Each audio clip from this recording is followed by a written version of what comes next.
الله نحمده ونصلي على رسوله الكريم أما بعد أعوذ بالله من الشيطان الرجيم بسم الله الرحمن الرحيم لا تحزن إن الله معنا وقال رسول الله صلى الله عليه وسلم طلب العلم فريضة على كل مسلم أو كما قال عليه الصلاة والسلام আলহামদুলিল্লাহ Ashraful Ulum ideal Madrasa and school কর্তৃক আজকের এই শুভ উদ্বোধন অনুষ্ঠানের মান্যবর সভাপতি এবং আমার ডানে বামে উপস্থিত যুগের শ্রেষ্ঠ সন্তান, জাতির শ্রেষ্ঠ সন্তান, উলামায়ে কেরাম, আইম্মায়ে মাসাজিদ এবং মঞ্চের সামনে উপবিষ্ট দিনদার মুত্তাকি ভাই ও বোনেরা, পর্দার আড়ে অবস্থানরত অভিভাবকবৃন্দ, সম্মানিত উপস্থিতি, আমি আপনাদের সামনে সংক্ষিপ্ত আকারে কয়েকটা কথা বলার ইচ্ছায় পোষণ করছি। আল্লাহ তাআলা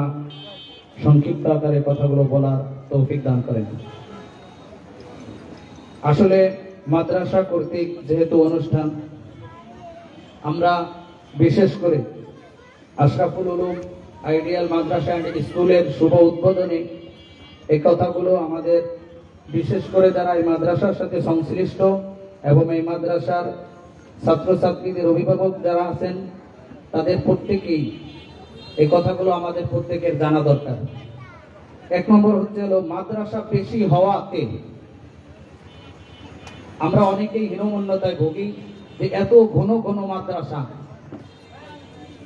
এই বিষয়টা আমাদের প্রত্যেকের মধ্যেই নেগেটিভ ধারণা পোষণ করি আমরা অনেকেই, যে এই যে একটা মাদ্রাসা, পাশে আর একটা মাদ্রাসা, ওই পাশে আর একটা মাদ্রাসা, ওই ব্রিজের উপরে মাদ্রাসা, একাধিক মাদ্রাসা, এই হীনমন্যতায় আমরা ভুগি। আমি আপনাদেরকে দায়িত্ব নিয়ে বলতে পারি, আমাদের আয়তন অনুযায়ী আমাদের মাদ্রাসা কম। আমাদের যে ভৌগোলিক অবস্থান, সেই অবস্থান অনুযায়ী আমাদের মাদ্রাসা কম। 90% মুসলমানের দেশে কি পরিমাণ মাদ্রাসা হওয়া দরকার ছিল, তার চাইতে অনেক অংশে আমরা কম আছি। কাজেই মাদ্রাসা বেশি হওয়াতে আমাদের কোনো সমস্যা নেই। কোনো সমস্যা হয়েছে, একটা মাদ্রাসা হয়েছে, আর একটা মাদ্রাসা হওয়ার কারণে মাদ্রাসার সমস্যা হয়েছে। আপনারা এখানে এই এলাকার মানুষ বেশি উপস্থিত।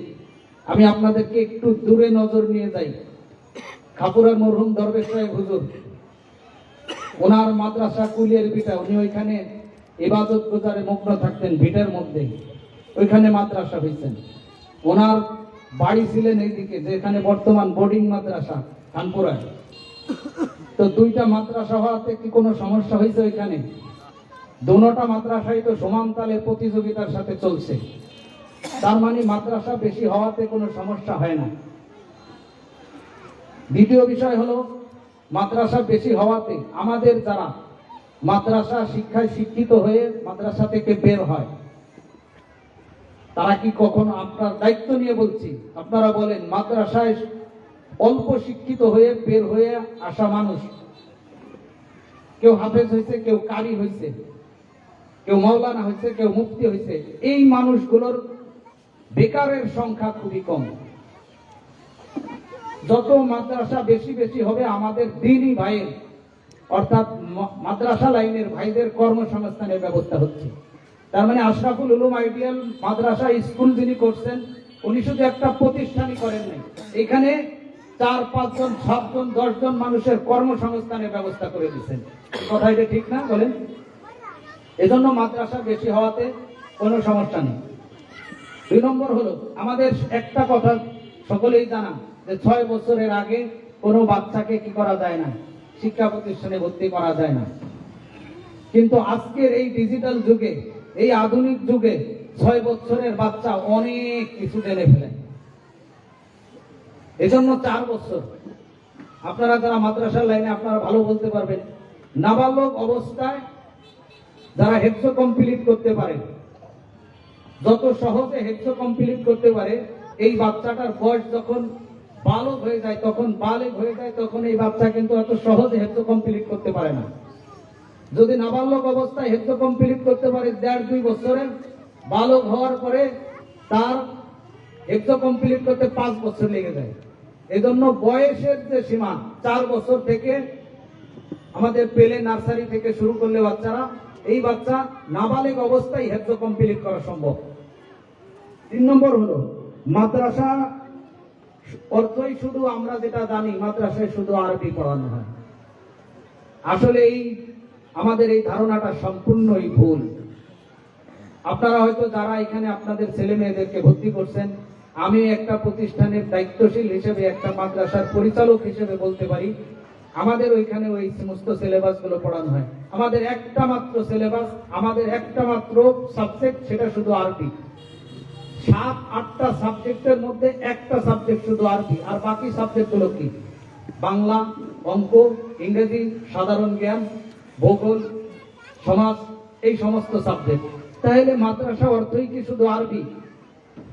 মাদ্রাসার ছাত্র হবে অলরাউন্ডার, সে সমস্ত লাইনের যোগ্যতা তার থাকতে হবে।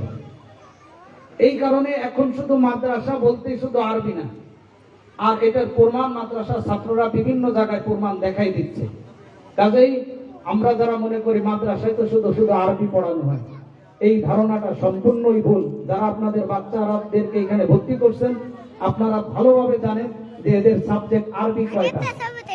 একটা মাত্র আরবি সাবজেক্ট, আর যা আছে সব জেনারেল সাবজেক্ট।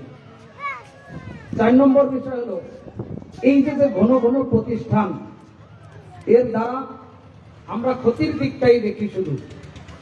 আমরা ভালো দিক লক্ষ্য করলে দেখতে পারবো ঘন ঘন প্রতিষ্ঠান আমাদের হিংসা না। যারা আমরা প্রতিষ্ঠান করছি, আমরা যারা প্রতিষ্ঠানের দায়িত্বশীল আছি, তাদের প্রতি উদাত্ত আহ্বান থাকবে, এই ঘন ঘন প্রতিষ্ঠান হিংসা নয়। এটা ঘন ঘন প্রতিষ্ঠান হিংসা নয়, এটা হচ্ছে প্রতিযোগিতার বিষয়। এই পাশের প্রতিষ্ঠান, এই জায়গার প্রতিষ্ঠান, আমরা ওই প্রতিষ্ঠানের সাথে এই প্রতিষ্ঠান প্রতিযোগিতা করব, যে হ্যাঁ উনি করছেন প্রতিষ্ঠান, ওনার প্রতিষ্ঠানের চাইতে আমি কি করব, ওনার প্রতিষ্ঠানে 10 জন যদি গোল্ডেন পায়, আমার প্রতিষ্ঠানে 12 জন পাবে। এইটা নিয়ে হিংসা করব। এই হিংসা না, ওনারটা বন্ধ করে দিয়ে আমারটা চালু করবো, এইরকম না। বলবো যে ওনার প্রতিষ্ঠানে যদি 12 জনের 10 জন এ প্লাস পায়, আমার এখানে 12 জনের 12 জন এ প্লাস পাবে। এইটাই প্রতিযোগিতা করব। এবং অভিভাবক যারা আছি তারাও এই প্রতিযোগিতা করব, যে ওই প্রতিষ্ঠানে পড়া যেখানে ভালো সেখানে পড়াবো। আর প্রতিষ্ঠানের দায়িত্বশীল যারা আছে তারা হিংসা না, তারা মনে করবে যে ওই প্রতিষ্ঠানের চাইতে আমি পড়ার মান ভালো করবো। এটার জন্য বাচ্চা যারা আছে, যারা স্টুডেন্ট আছে, তাদের উপকার। যদি এই প্রতিষ্ঠান আলো ওই প্রতিষ্ঠানের চাইতে নর্মাল পড়াশোনা করায়, তাহলে ওনার প্রতিষ্ঠান টিকবে, থাকবে? কাজেই পাশাপাশি প্রতিষ্ঠান হওয়া মানে প্রতিযোগিতা। এজন্য হিংসা নয়, আমাদের প্রতিযোগিতা থাকবে।